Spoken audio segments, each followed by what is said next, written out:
Hello, I'm Tony Trungone, Superintendent of Pemberton Township Schools, and I'd like to welcome you to another edition of Inside Outlook.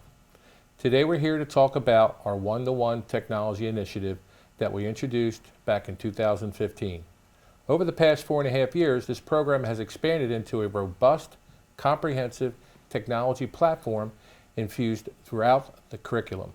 We're proud to say that we now provide students from kindergarten through grades 12 with a one-to-one tablet technology. With me today are 3 of our high school seniors who have been part of this one-to-one initiative since their freshman year. So I'd like to welcome Joylyn Rodriguez, and also Nilabro Gashol, and also Christopher Ruzica. Said that right, guys? Yes, sir. Okay, so welcome, and I'm happy to have you here on Inside Outlook. So I have some questions for you, and I'll start with Joylyn. So my first question is, tell me about your digital learning experience from your freshman year up until now your senior year, and then what has transpired through then, and how have things changed from your freshman year until today? Well, my freshman year, I remember we had the Delview tablets, which I were a remember lot that. different. And I remember in my freshman year, we weren't very used to the tablet, so the teachers didn't use it as often. We used Study Sync sometimes in English, but the teachers were getting used to the program. And then as we progressed from sophomore to junior year, it changed a lot. We started using different programs on the tablet. We started using a lot more websites. And it ended up being a really good thing for the students, in my opinion, because it opened up a lot of after school work where if I didn't understand something, they would explain it to you in videos. They would have explanations for why you would get a question wrong, instead of just the teacher trying to always have one-on-one with everybody, which can be hard with the kids, with 20, 30 kids in a classroom. So I thought it was a really good thing. And my senior year, we use it all the time. I can't even remember what it was like without them now because we use it all the time in calc.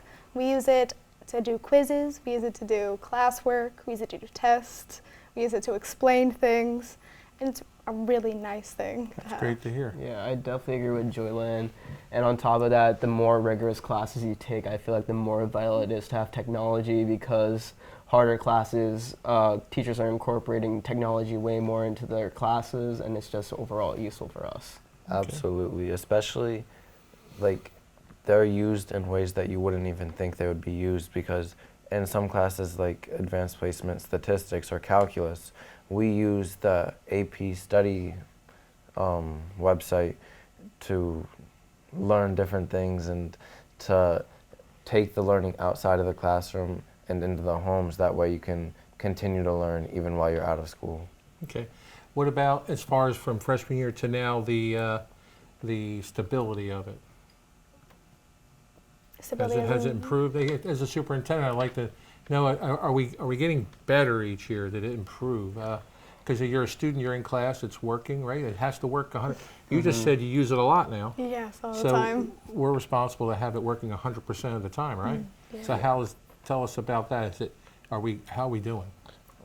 I think you're doing, I'm sorry. I think the school system is doing fantastic, because these tablets, compared to the tablets we were using our freshman year, are so much better in terms of battery life, in terms of capability. I mean, I could go a day and a half without charging my tablet while using it rigorously throughout the day, and then to type essays at night and to do other homework at night, and then still have a charge left the next morning. Yeah. That's good to hear. So I think that they're especially good for the long nights that a lot of the advanced placement and honors students have, because of their studying so That's hard. good to hear, Chris. Okay. My next question is for Nilabro. What do you think some of the advantages of having your own device are? Honestly, it's just the open access to knowledge. You have the ability to go through multiple websites to learn off of multiple things like Khan Academy, Albert I.O., now with My AP, if you're taking an AP course.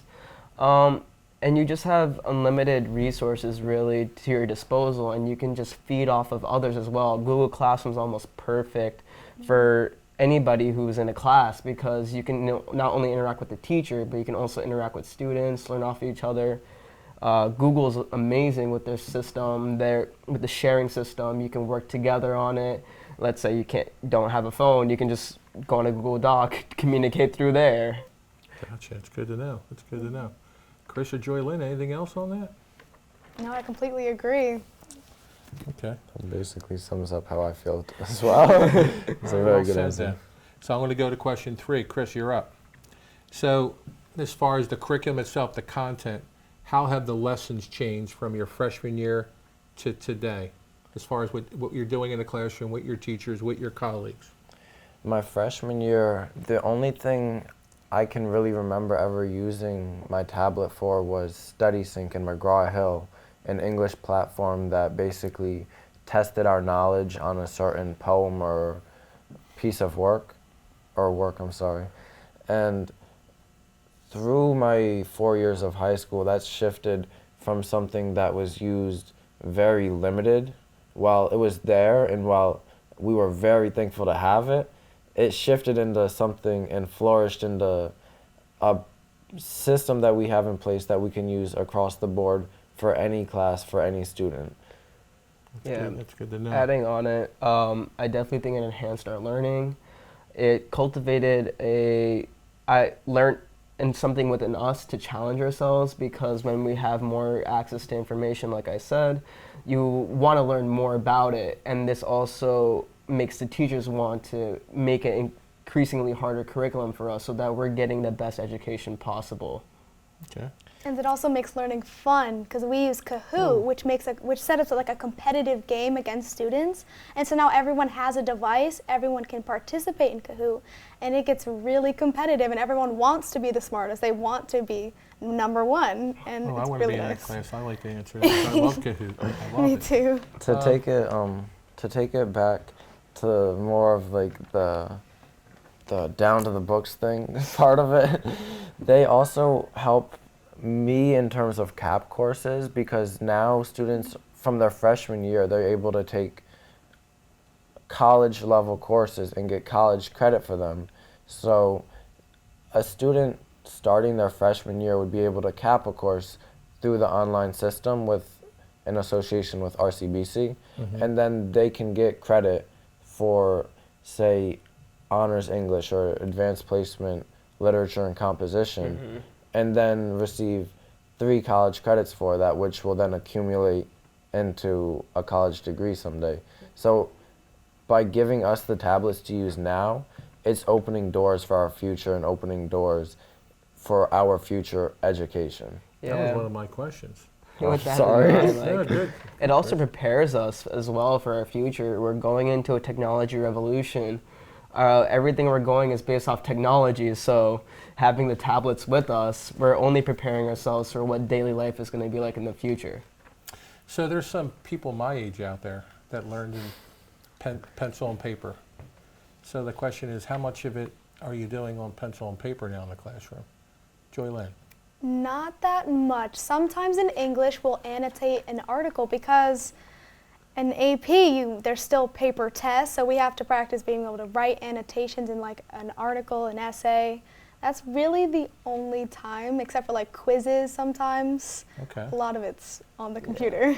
Okay. I definitely agree with that. Most of the things I do within the classroom are paperless. Everything's mainly done through online technology. The only time I really ever use it is for me studying personally, because I see if I write stuff down, it helps me learn. So that's really the only time I ever use it. Okay. I completely agree with you, but there's also a function on the tablet where you can actually write with your fingers rather than typing. Really? Yeah, so maybe that's another There aspect you of the go. tablets that you might want to take into consideration sometime. Yeah.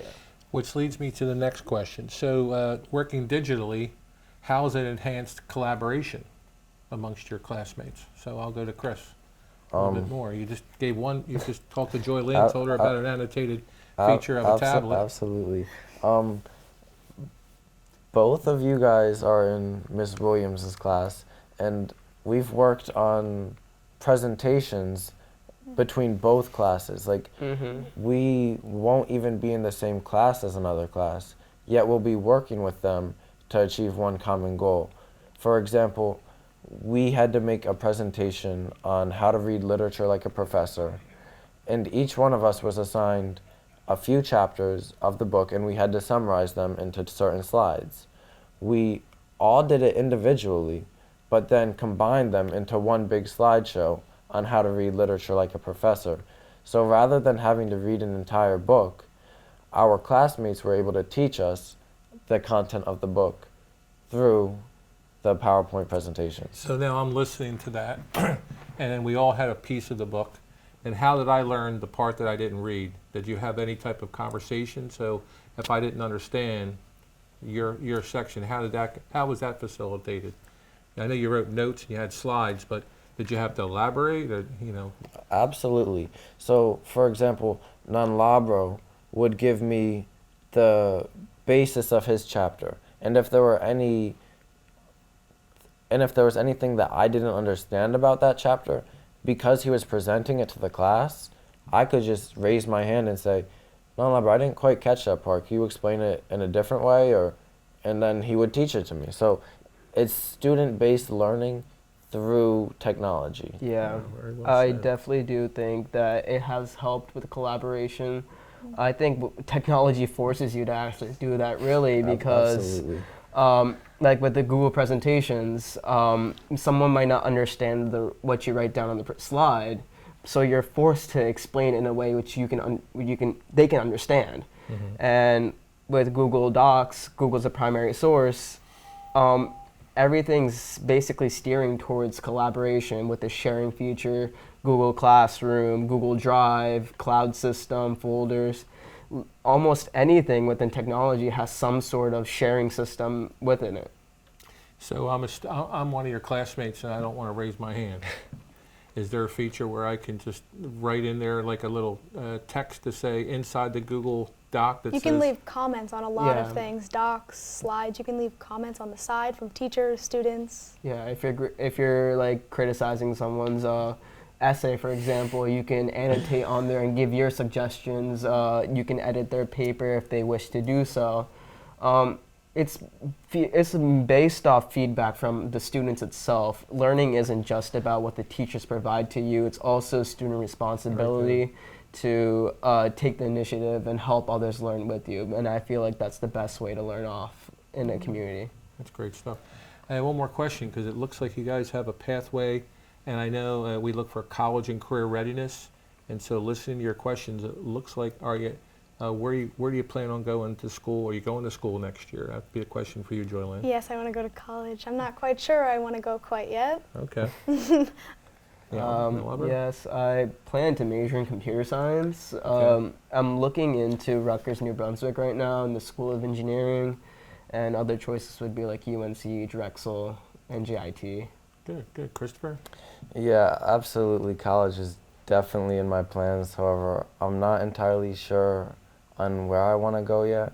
So I'm going to do some more looking. But right now, I'm thinking RCBC might be a good option because of the STARS program and because of the CAP courses that I was mentioning earlier. Good. So it looks like you all have a pathway. You're going to go to college. So as far as technology and then transitioning to post-secondary education, so tell me, you elaborated a little bit about that, but talking to people that are already in college, is it something, are we preparing you for that next step? You won't know until you get there, but in your notion, Joylyn, I'll start with you again. Do you think we're preparing you for that next step? I do. Well, because when I went to Rutgers, New Brunswick, they have computer labs for students, and they would sit down at a computer and they would just do work, and they have laptops available for students who need them. And having a tablet for a very long time now, I think I'm used to it. Doing work on there is going to be easy. Communicating with my teachers, doing work, I think it'll be really easy now that I know. Good. It's good. 'Cause we want you to be prepared, right? For that next step. Either one of you two elaborate on that? Like, have you experienced going to another college and seeing what they're doing and seeing, are we aligned to providing you the support to be successful in that next step, knowing what you're seeing some of your classmates or friends are in college right now? Yeah, to allude actually back to my sister, she graduated last year. She was also part of the 1-to-1 tablet per person. Right. And I'm sorry if I butchered Go that. And she she's been doing very well in college right now. Like, she's actually accredited her success in college right now to having the foundation with the technology that she's had through high school. So a lot That's of good to her hear. labs and things are online now while she's at college. And she thinks, or she has explained to me, that by coming to Pemberton and by having all of these resources available to her throughout her career in high school, that now she thinks she's better prepared for the workload that she's facing now. Not only that, but I think it also prepares you like responsibility-wise principles, because with the addition of technology, we're not only getting used to this technology-based society, but we're also like instilling within ourselves the eagerness to learn. We know our priorities, and with the technology-based, you can't just rely upon your teachers. It's about you now, and going on later, not only in college but in life in general. You know what to do, and you always, for the most part, always do what's best at the current moment. Yeah, I have a saying, to be successful in life, you gotta figure out what to do when you don't know what to do. Because some people just stop, but then if you have resources and but you're talking about, I like the responsibility for yourself and for your learning, because and when you talk about lifelong learning and being a successful adult, you have to have that trait. So appreciate that response. Now for my last question.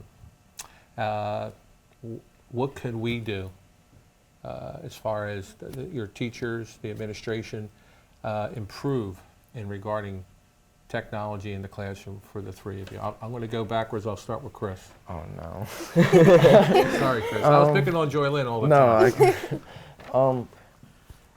Well, there's a lot of things that are very good about the tablets and that I would not change for the world. Right. The only problem I've had per se with the tablets, which isn't really a problem because you could solve in other ways, is that sometimes you'll be trying to self-study while you're at home or away from your professors or teachers, and while you're trying to research how to solve a specific limit or inequality for calculus or statistics, a website will be blocked and it won't let you on it because of the answers that it may contain, despite it also having the ability to show you the steps in order to get to that answer. Right.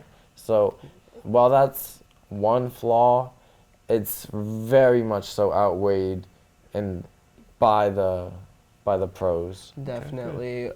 Really what Chris said, because I personally do research on my own because I'm a scientific person.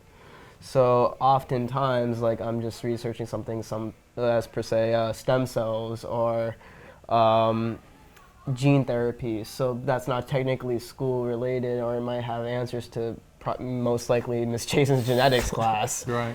So, like, it's something which I do care about a lot because it's just something I'm intrigued in. But if that's not the case, I have a personal laptop, but maybe for some people that's not their option. Gotcha. Joy Lynn? I completely agree. They Okay. covered it. So I'm going to throw a question back at you then. So how do we improve that then? Because I have an idea, but I don't think that I have the best, because I think I'm in too protective mode because it's education. But it seems like the three of you are very, very bright, and you have some solutions to that. What would you like us to do as far as that? I guess what they call it, like whitelisting some words, right? Is there any solutions to that, you think? Well, I think the Go Guardian has helped. Okay. The thing that was launched last year, because the teachers are able to watch what the students are doing. So if we had access to those websites and the teachers could see what we're using the website for, instead of just completely blocking it off for all students, because I know all students don't use it, for the Gotcha. greater good. Right. That's where I'm at. Yeah. And so parents say, they want to make sure we're safe. You're not going to certain websites, but then the answers that you gave, as far as you want to stretch yourself and get that information, but yet it limits because it's a school-owned device, and we have to put certain safety parameters on there. So That's why I'll be looking for solutions. I don't think I don't have the solution per se, because I'm not the one walking through it, and you are. So what I invite you to do is, bring those suggestions to us so we can talk to your teachers, talk to our technology staff, talk to your administrators to talk about how we can open up those pathways, like you said, through Go Guardian, and have that responsibility, but yet accountability at the same time. I think Go Guardian's a fairly decent solution. With Miss Chazen used it a lot. My APCSA teacher, he uses that time, so he also gets feedback from us at the same time. I think it helps the teachers as well, because they also have an idea of what goes on within the classroom without necessarily having to pick out at the student. Gotcha. That's good stuff. So Go Guardian is a good pathway for us to go in and then massage that as well. It's got to be, not all the teachers are maybe using it then, because again, they're busy, they're going through a lot of different things with the curriculum and the devices, and then that's something we have to do to support them, probably, what I'm hearing. Well, the good thing is they have percentages. So on the websites, they have the percentage of students that are on them. So when Ms. Chazen was absent, she had assigned us work. And so she could see the percentage of students that were on that tab working and the ones who weren't. And if they were like playing games, she'd have like the percentage of students playing games on their tablets. So she didn't look at all the tabs, but she got like the students, the chunks that were not doing what they were supposed to be doing. You can also monitor a trend of time, like how long they spend on that certain website, and the teacher can actually block a website with their own power to see if they're not following the classroom rules, just so that order is maintained within the classroom. Okay. Well, I know about Go Guardian, and I ask you questions just to pick your brain, so it's giving me good ideas. So I appreciate the feedback on that last question, because we're looking to continuously improve, so we give the Pemberton students the optimal resources so you're being successful. So I want to thank all three of you, and again, we had some questions that I was going to talk about, but some of your answers just went right towards those questions, which is cool. And I guess we asked more questions that I think that you both know now from even before we started the interview, that we did change up, because we're trying to be real and trying to get good, honest feedback of what the students are experiencing here in Pemberton. So I want to thank all three of you. Thank you for having us. Thank you for having me. All right, thank you. As our students have demonstrated at Pemberton Township Schools, we are committed to using technology to enhance student learning, build 21st century skills, and increase student engagement and motivation. And while that wraps up this portion of Inside Outlook, we now want to introduce a new segment we've entitled The Creative Classroom. Once a month, we'll be taking a look at some innovative practices taking place in our classrooms throughout the district. Even though school has only been in session for less than a month, staff members at our Bazansky School started the year off and running as they planned activities to celebrate the International Day of Peace. Here to tell you more about it is Pemberton Township High School senior Addison Dorsey. Hi, I'd like to welcome you to our first edition of the Creative Classroom. We're here at Samuel Bazansky Upper Elementary School, where students are taking part in activities recognizing the International Day of Peace. The United Nations General Assembly has declared September 21st as the day devoted to strengthening the ideals of peace throughout the world. And here, in Room 7, third grade students are doing their part to contribute. Let's find out more about this school-wide initiative from their teacher, Mrs. Tammy Zimmerman. Good morning, Mrs. Zimmerman. Can you tell us about the projects your students are working on and how the International Day of Peace is recognized here at Bazansky? Sure. I'm proud to say that Bazansky is a national school of character, and so peace is something that we don't just think about on September 21st, but we think about all year round. We use our core values of respect and service, responsibility, integrity, and perseverance as a guide for how we want to teach our children to be good citizens. So the International Day of Peace celebration fits in really well with what we try to instill in our children every single day. Here at Bazansky, I'm proud to say we start as the school day reciting our peace pledge, and it's just a great way to set the tone for the entire day. I will respect people who are different from me. I will treat others the way I want to be treated. I will stop and think before I act and speak. I will find peaceful ways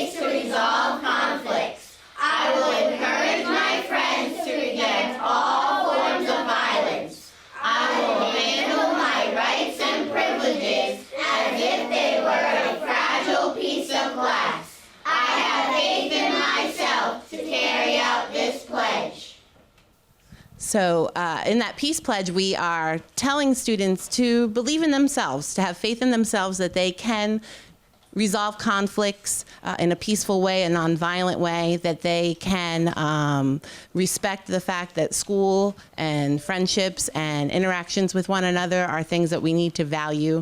And the Peace Pledge is just a great way for all of us to be reminded of why peace is important. We especially focus on peace for this celebration because we create pinwheels for peace. And for Pinwheels for Peace, the students have a discussion with their classroom teachers about what peace looks like, sounds like, how we can look for examples for it in our entire community. And they decorate those pinwheels and we construct them together. And once they're completed, the third grade team goes outside and we place the pinwheels in the ground in the shape of a peace sign. And it just serves as a nice visual for the kids to see, and then for our community members also to come and see the work that the students are doing. And it's just a really nice event. Thank you. And now let's see what the students have to say about this peace project. Hi, Jordan. Can you tell me what you do to celebrate International Peace Day? Yesterday we made pinwheels and we wrote on them, we colored them, and some of them said, treat others the way you want to be treated. Some of them said that if someone's feeling left out, you can go play with them or go sit down, have a talk with them. Hi, Lily. What does peace mean to you? It means me helping take out the groceries for Mom and help her when she needs it. Hi, Ximena. Can you tell me what you do for your school to promote peace? We say the Peace Pledge and we follow the core values in our school, and we help people that need help. Hi, Jacob. What does peace mean to you? Peace means to me is when my mom needs help with my baby sister, I can help her out. Hi, Taya. Can you tell me what peace means to you? Peace means to me being calm, showing love, and showing harmony, and being kind to somebody. Thank you. While we've been here in room 7, similar activities have been taking place throughout the entire Byzantsky School. Let's go outside and take a look at how the Pinwheels for Peace project is coming along. Yeah, bud. That looks great. I'm spinning like crazy. It is. As you can see, the students at Byzantsky School have made a beautiful tribute for the International Day of Peace. Thank you for watching, and see you next time on the Creative Classroom. Thanks, Addison, and thanks to the staff and students of Byzantsky School for giving us insight into how they celebrate the International Day of Peace. That's our show for today. Please be sure to join us again for the next edition of Inside Outlook.